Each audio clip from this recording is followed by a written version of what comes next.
Welcome back, Office fans! Today we are taking a deep dive into some iconic scenes from Season 3 of The Office.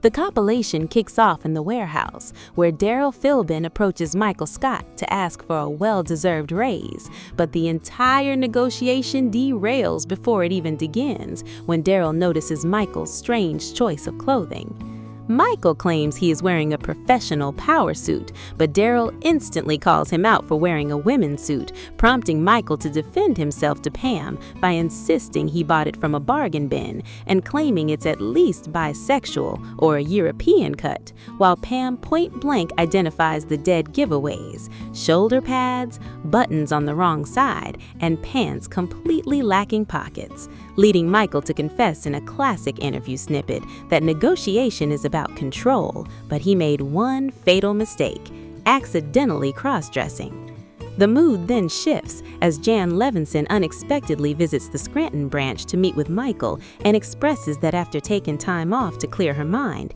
she misses him and wants to give their relationship another shot. Panicked and overwhelmed, Michael immediately calls an emergency DEFCON 20 meeting in his office with Jim Halpert, who tries to serve as the voice of reason by reminding Michael how toxic and miserable their previous relationship was, and convincing him to go back out into the lobby, be strong, and firmly reject Jan's offer. But as soon as Michael steps out, Jan's new visual changes leave him completely stunned, throwing all logic out the window.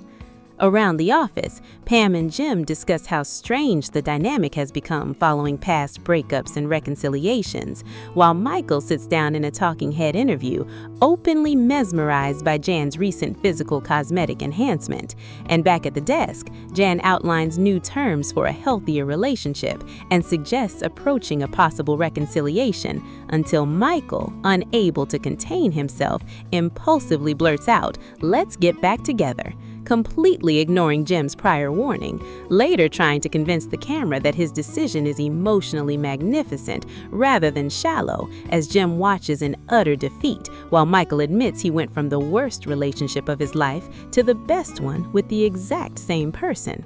The video then transitions over to the Stamford branch, where Jim explains their company-sanctioned team-building exercise, Call of Duty, admitting he is terrible at video games and misses the simpler prank days in Scranton, like making Dwight believe he had pretendinitis. While inside the game, chaos ensues when Jim repeatedly kills his own teammates by mistaking the objective and shooting fellow team members, causing Andy Bernard to lose his composure and call an urgent strategy meeting in the conference room to fix their losing streak, where Andy explodes at Jim for using a sniper rifle on a close-quarters map, labeling Jim a complete saboteur, before the scene ends hilariously with Karen Filippelli cornering Jim's avatar in-game while he fruitlessly attempts to throw a smoke grenade.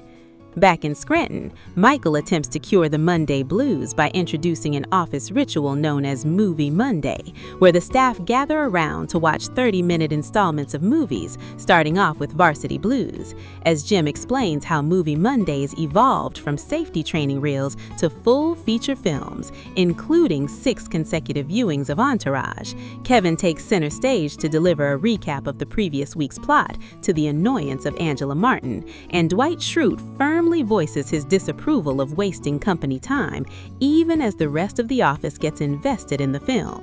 The scene then shifts to an evening gathering at a local bar, where Pam, Oscar, Angela, Kevin, Creed, and Ryan meet up after work, while Michael tries to act suave in front of the younger staff by calling out everyone by name and trying to fit in. Roy shows up to connect with Pam as the group engages in a casual hand-guessing game of Up Jenkins. Creed Bratton reveals his latest illegal side hustle, running a fake ID ring out of his trunk using a stolen sheriff station laminator, and Ryan gets caught in an uncomfortable situation when an angry father accuses him of trying to hit on his 16-year-old daughter, forcing Ryan to hastily defend himself. Next, Michael returns to the office from his tropical vacation at Sandals Jamaica, brimming with newfound energy and questionable advice, while Stanley immediately confronts him because his bonus check was shorted by $100, refusing to do any work until it's fixed, while Dwight lists all the relentless pranks Jim played on him while Michael was away, including gluing his desk drawers shut and changing his voicemail, though Michael dismisses the drama and hands out authentic Jamaican souvenirs, including Rastafarian wigs and beach t-shirts, before presenting Pam with coconut bra gifts in a cringe-worthy moment that completely misjudges office boundaries, right before breaking into a steel drum song performance. Finally, during a late-night order form consolidation overtime shift, the office splits into two warring factions over Christmas party planning, while Andy Bernard tries to keep spirits high by singing a cappella, which instantly drives Jim and Karen up the wall, leading to a fierce rivalry between Angela's official party planning committee and Karen and Pam's newly formed Committee to Plan Parties, where Karen and Pam pitch their Margarita Karaoke Christmas with brightly colored flyers, directly competing against Angela's rigid gathering, causing employees to pick sides, with Stanley choosing the break room for extra seating and Meredith being lured in by promises of endless vodka, before concluding on a high note as the karaoke machine breaks down, leading the team to improvise and celebrate together despite the chaos.